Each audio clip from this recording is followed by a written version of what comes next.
ಇದು ಮುಟ್ಬೇಡ.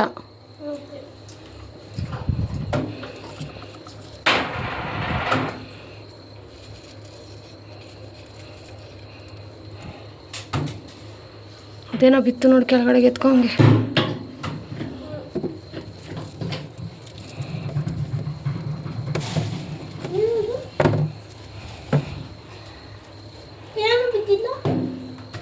ಅಲ್ಲಿ ಬಿದ್ದಿಲ್ವಾ ಅದು?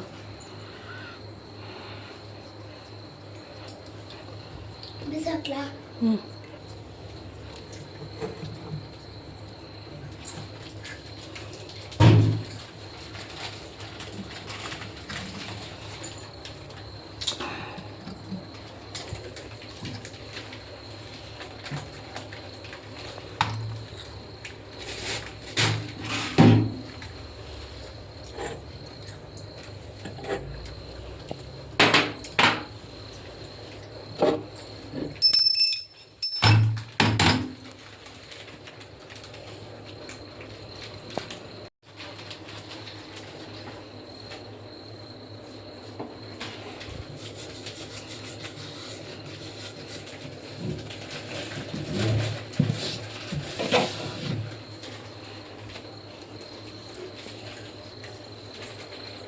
ನಮಸ್ತೆ, ನಮ್ಮ ಕುಟುಂಬ ಕನ್ನಡ ವ್ಲಾಗ್ಸ್ಗೆ ತಮ್ಮೆಲ್ಲರಿಗೂ ಸ್ವಾಗತ. ನಾನು ನಿಮ್ಮ ಪ್ರೀತಿಯ ಕನ್ನಡತಿ ಭಾಗ್ಯ.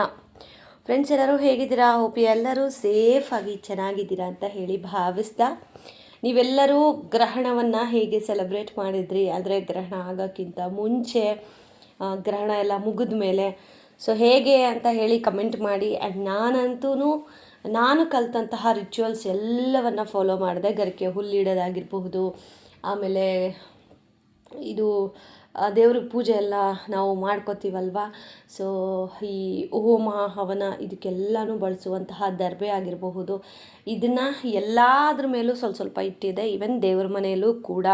ಯಾಕಂತಂದರೆ ದೇವರುಗಳಿಗೂ ಆ ಸಮಯದಲ್ಲಿ ರಾಹು ಚಂದ್ರನನ್ನು ನುಂಗಿದಾಗ ಈ ಒಂದು ಗ್ರಹಣ ಸಂಭವಿಸುತ್ತೆ ಅನ್ನೋದು ಎಲ್ರಿಗೂ ಗೊತ್ತಿರೋ ವಿಚಾರನೇ. ಸೊ ಆ ಹಾವಿನ ರೂಪದಲ್ಲಿರುವಂತಹ ರಾಹು ಚಂದ್ರನನ್ನು ನುಂಗಿದಾಗ ಇಡೀ ಪ್ರಪಂಚ, ಇಡೀ ಬ್ರಹ್ಮಾಂಡದ ಮೇಲೆ ಎಫೆಕ್ಟ್ ಬೀಳುತ್ತೆ.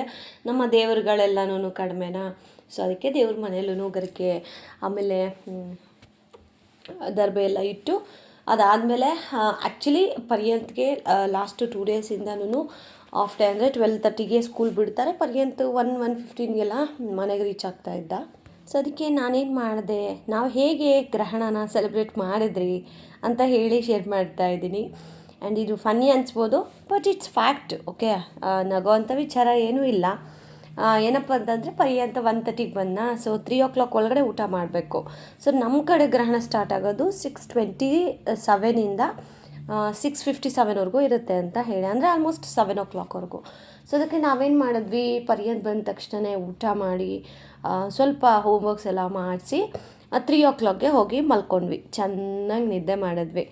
ಆಫ್ಟರ್ 6 o'clockಗೆ ವೇಕಪ್, ಅಂದರೆ ಎದ್ದು ಪರ್ಯಂತ ಕೇಳ್ತಾ ಇದ್ದ, ಮಮ್ಮಿ ನನಗೆ ಸ್ನ್ಯಾಕ್ಸ್ ಏನಾದರೂ ತಿನ್ನಲಾ ಅಂತ ಹೇಳಿ.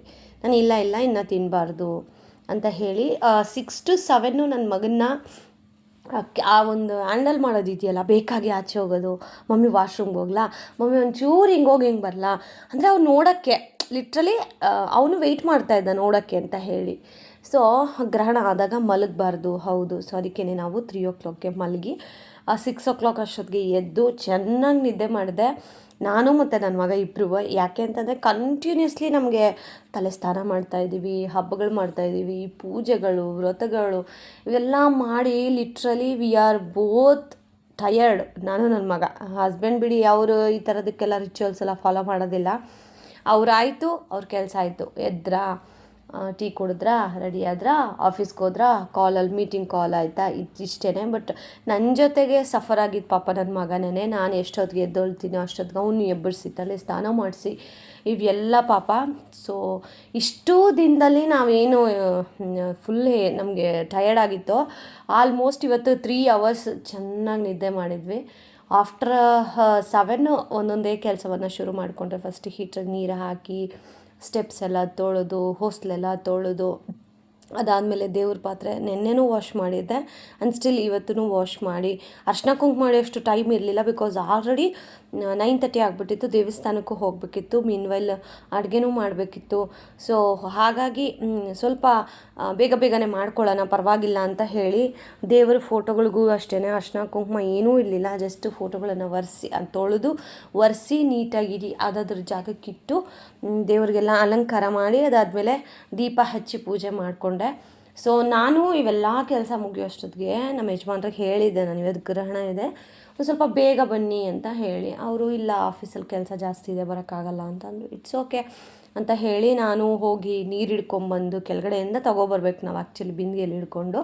ಸೊ ಇವ್ರು ಬರ್ತೀನಿ ಅಂತ ಹೇಳಿ ಇನ್ನೂ ಲೇಟ್ ಆಗುತ್ತೆ ಅಂತಂದ್ರಲ್ಲ ಅಂತ ಹೇಳಿ ನಾನೇ ಹೋಗಿ 2 ಬಿಂದಿಗೆ ತೊಳೆದು ಹೊಸ ನೀರನ್ನು ಹಿಡ್ಕೊಂಡು ಮನೆಗೆ ಬಂದು ಅದಾದಮೇಲೆ ಕಸ ಗುಡಿಸಿ ಮನೆ ಒರೆಸಿ ಪರ್ಯಂತಕ್ಕೆ ಸ್ನಾನ ಮಾಡಿಸಿ ನಾನು ಸ್ನಾನ ಮಾಡಿಕೊಂಡು ದೇವ್ರ ಮನೆ ಎಲ್ಲ ಕ್ಲೀನ್ ಮಾಡಿ ಮೀನ್ವೈಲ್ ಅಡುಗೆಗೂ ರೆಡಿ ಮಾಡಿಕೊಂಡು ಇವೆಲ್ಲ ಮಾಡೋಷ್ಟೊತ್ತಿಗೆ ಸ್ವಲ್ಪ ಟೈಮ್ ಹಿಡಿತು ನನಗೆ. ಆ್ಯಂಡ್ ಈಗಲೂ ಅಷ್ಟೇ ನಾನಿಲ್ಲಿ ದೇವ್ರ ಮನೆ ಎಲ್ಲ ರೆಡಿ ಮಾಡ್ತಾಯಿದ್ದೀನಿ. ಮೀನ್ವೈಲ್ ಒಂದು ಕಡೆ ಅನ್ನಕ್ಕಿಟ್ಟಿದ್ದೀನಿ. ಸಾಂಬಾರಿಗೆ ತರಕಾರಿ ಸ್ವಲ್ಪ ಕಟ್ ಮಾಡಬೇಕಿತ್ತು. ಸರಿ ಇದು ಆಗೋದಿಲ್ಲ, ಫಸ್ಟ್ ಪೂಜೆ ಮಾಡಿಬಿಡೋಣ ಅಂತ ಹೇಳಿ ರೈಸ್ಗೆ ಇಟ್ಬಿಟ್ಟು ಬಂದು ಈಗ ಪೂಜೆಗೆಲ್ಲ ರೆಡಿ ಮಾಡ್ತಾಯಿದ್ದೀನಿ. ಸೊ ಇದೆಲ್ಲ ರೆಡಿ ಆದಮೇಲೆ ಬೇಕಂದರೆ ಹಸ್ಬೆಂಡ್ ಅಷ್ಟೊತ್ತಿಗೆ ಬರ್ತಾರಲ್ವ, ಸೊ ಅವ್ರು ಸ್ನಾನ ಮಾಡಿಕೊಂಡು ಅವರು ಮತ್ತು ಪರ್ಯಂತ್ ಪೂಜೆ ಮಾಡಲಿ, ನಾನು ಅಡುಗೆ ಮಾಡೋಣ ಅಂತ ಹೇಳಿ ಕ್ಯಾಲ್ಕುಲೇಟ್ ಮಾಡಿಕೊಂಡು ಫಸ್ಟಿಗೆ ದೇವ್ರ ಮನೆ ರೆಡಿ ಮಾಡಿಕೊಟ್ಬಿಟ್ರೆ ಅವ್ರು ಪೂಜೆ ಮಾಡ್ಕೋತಾರೆ ಅಂತ. ಆ್ಯಂಡ್ ನಾವೆಲ್ಲ ಚಿಕ್ಕ ಮಕ್ಕಳಿದ್ದಾಗ ಗ್ರಹಣ ಅಂತ ಅಂದರೆ ನಮ್ಮ ಅಪ್ಪ ಫುಲ್ ಸ್ಟ್ರಿಕ್ಟ್ ಮಾಡೋರು. ಅಂದರೆ ಆಚೆ ಬಿಡ್ತಿರ್ಲಿಲ್ಲ, ಮನೆಯಲ್ಲೇ ಏನೂ ತಿನ್ನೋ ಹಾಗಿಲ್ಲ, ಕುಡಿಯೋ ಹಾಗಿಲ್ಲ. ಆಮೇಲೆ ಕಂಪಲ್ಸರಿ ಗ್ರಹಣ ಮುಗಿದ ಮೇಲೆ ತಲೆ ಸ್ನಾನ ಮಾಡಿ ದೇವಸ್ಥಾನಕ್ಕೆ ಹೋಗಬೇಕು. ಇದು ನಾವು ಅವಾಗಿಂದ ಕಲ್ತಿರೋ ಒಂದು ಪದ್ಧತಿ. ಸೊ ಈಗಲೂ ನನಗದು ಚೆನ್ನಾಗಿ ಕಲ್ತ್ಬಿಟ್ಟಿದ್ದೀನಿ. ಸೊ ಹಾಗಾಗಿ ಗ್ರಹಣ ಎಲ್ಲ ಮುಗಿದ ಮೇಲೆ ಫಸ್ಟಿಗೆ ನಾವು ನಮ್ಮೂರಲ್ಲಿ ಹೊಸದಾಗಿ ದೇವಸ್ಥಾನ ಆಗಿದೆಯಲ್ಲ, ಮಾರಮ್ಮ ದೇವಸ್ಥಾನ, ಸೊ ಆ ದೇವಸ್ಥಾನಕ್ಕೆ ಹೋಗೋಣ ಅಂತ ಹೇಳಿ ಫಸ್ಟಿಗೆ ಒಂದು ಸತಿ ಇದೆಯೋ ಇಲ್ವೋ, ಯಾಕಂದರೆ ಯೂಶ್ವಲಿ ಇರುತ್ತೆ, ಬಟ್ ಸ್ಟಿಲ್ ಅಲ್ಲಿ ಹೋಗಿ ವಾಪಸ್ ಬರೋದು ಬೇಡ ಅಂತ ಹೇಳಿ ನೋಡೋಣ ಅಂತ ಹೇಳಿನೇ ನಮ್ಮ ಯಜಮಾನ್ರಿಗೆ ಕೇಳಿದೆ ನಾನು. ಆಮೇಲೆ ಅವರು ಅವ್ರ ಫ್ರೆಂಡ್ಸ್ ಎಲ್ಲ ಕೇಳೋದಕ್ಕೆ ಇಲ್ಲ ಪೂಜೆ ಇದೆ, ಹೌದು ಹೋಗೋಣ ಬಾ ಅಂತ ಹೇಳಿದರು. ಸರಿ ಇವಾಗ ನಾನಿಲ್ಲಿ ಹಾಲಲ್ಲೆಲ್ಲ ರೆಡಿ ಮಾಡಿಕೊಟ್ರೆ ಸೊ ದಟ್ ಅವರು ಪೂಜೆಗೆಲ್ಲ ರೆಡಿ ಪೂಜೆ ಮಾಡ್ಕೋತಾರೆ, ನಾನು ಓಡೋಗಿ ಬೇಗ ಅಡುಗೆ ಮಾಡ್ಬೋದು, ಆಮೇಲೆ ಎಲ್ಲ ಒಟ್ಟಿಗೆ ದೇವಸ್ಥಾನಕ್ಕೆ ಹೋಗಿ ಬರ್ಬೋದು ಅಂತ. ಲಿಟ್ರಲಿ ನಂತರ ಯೋಚನೆ ಮಾಡೋರು ಇಷ್ಟು ಜನ ಇದ್ದಾರೆ ಅಂತ ನನಗೆ ಅಂದ್ಕೊಂಡೇ ಇರಲಿಲ್ಲ. ನನಗಿಂತ ಮುಂಚೆನೇ ಎಷ್ಟೊಂದು ಜನ ದೇವಸ್ಥಾನದಲ್ಲಿ ಕ್ಯೂವಲ್ಲಿ ನಿಂತಿದ್ದರು. ಆಮೇಲೆ ಈ ಕ್ಯೂವಲ್ಲಿ ವೀಡಿಯೋ ಫೋಟೋ ಎಲ್ಲ ಆಗೋದಿಲ್ಲ ಅಂತ ಹೇಳಿ ನಾನು ಮನೇಲೇ ಫೋನನ್ನು ಇಟ್ಟೋಗೋಣ ಅಂತ ಅಂದ್ಕೊಂಡೆ. ಬಟ್ ನನ್ನ ಮಗ ಇದ್ದಾನಲ್ವಾ, ಮಮ್ಮಿ ಮಮ್ಮಿ ವಿಡಿಯೋ ಮಾಡೋಕ್ಕೆ ಚೆನ್ನಾಗಿರುತ್ತೆ ಅಂತ ಹೇಳಿ ನನಗೆ ಮೋಟಿವೇಟ್ ಮಾಡಿ ಫೋನ್ ತೊಗೊಂಡೋದೆ. ಬಟ್ ಅಲ್ಲಿ ಯಾವುದೇ ಥರದ ವೀಡಿಯೋ ಶೂಟ್ ಮಾಡೋಕ್ಕಾಗಲಿಲ್ಲ. ಬರಬೇಕಾದ್ರೆ ಆಮೇಲೆ ಎಂಟ್ರೆನ್ಸ್ ಹೋಗಬೇಕಾದ್ರೆ ವೀಡಿಯೋ ಮಾಡಿದೆ. ಗೈಸ್ ನೀವು ಹೋಗಬೇಕಾದ್ರೆ ಅಲ್ಲಿ ನೀವು ನೋಡಬಹುದು ಕಡಿಮೆ ಇದೆ, ಓಕೆ. ಬಟ್ ಬರಬೇಕಾದ್ರೆ ಅಲ್ಲೆಲ್ಲ ಜನ ತುಂಬ ಹೋಗಿದ್ರು. ಆ್ಯಂಡ್ ಇನ್ನೂ ಪೂಜೆಗಳು ನಡೀತಾನೆ ಇತ್ತು. ಬಟ್ ನಾವು ದೇವ್ರಿಗೆ ನಮಸ್ಕಾರ ಹಾಕ್ಕೊಂಡು ಉಂಡಿಗೆ ಸ್ವಲ್ಪ ಅಂದರೆ 11 ರೂಪಾಯಿ ಆ ಥರ ಹಾಕ್ಬಿಟ್ಟು ವಾಪಸ್ ಮನೆ ಕಡೆ ಬಂದ್ವಿ.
ಪರಿ ಆಯ್ತೇನೋ.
ಹೇಯ್ ಮ್ಯಾಟ್ ನೆಟ್ಗಾಕ್ ಹೋಗ.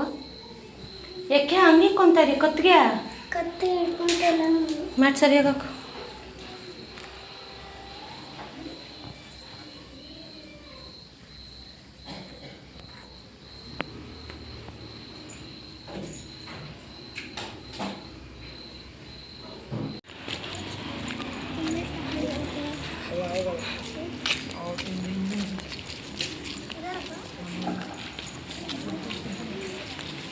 ಸೊ ಇದೇ ನೋಡಿ ನಮ್ಮೂರಿನ ಮಾರಮ್ಮ ತಾಯಿ, ಅಂದರೆ ಇದು ಉದ್ಭವ ಆಗಿರುವಂತಹ ಕಲ್ಲು. ಮಾರಮ್ಮನ ವಿಗ್ರಹ ಹೇಗಿದೆ ಅಂತ ಲಾಸ್ಟ್ ಟೈಮ್ ನಾನು ವಿಡಿಯೋ ಹಾಕಿದ್ದೀನಿ, ಯಾರಿಗಾದರೂ ಇಂಟ್ರೆಸ್ಟ್ ಇದ್ದರೆ ನೋಡಿ. ಗೊತ್ತಾಯ್ತಾ ಹೊಟ್ಟೆ ಹಸು ಅಂದರೆ? ಇಷ್ಟು ದಿನ ಊಟ ಅಂದರೆ ಹ್ಞೂ ಅಂತ ಇದ್ದ, ಇವತ್ತು ಹೊಟ್ಟೆ ಹಸಿತಾ ಇದೆಯಂತೆ. ಹೊಟ್ಟೆ ಇಲ್ಲಿರೋದು ಹೊಟ್ಟೆ ಇಲ್ಲಿ ಒಂದು ವರ್ಷಕ್ಕೆ ಹೊಟ್ಟೆ ಹಸಿ.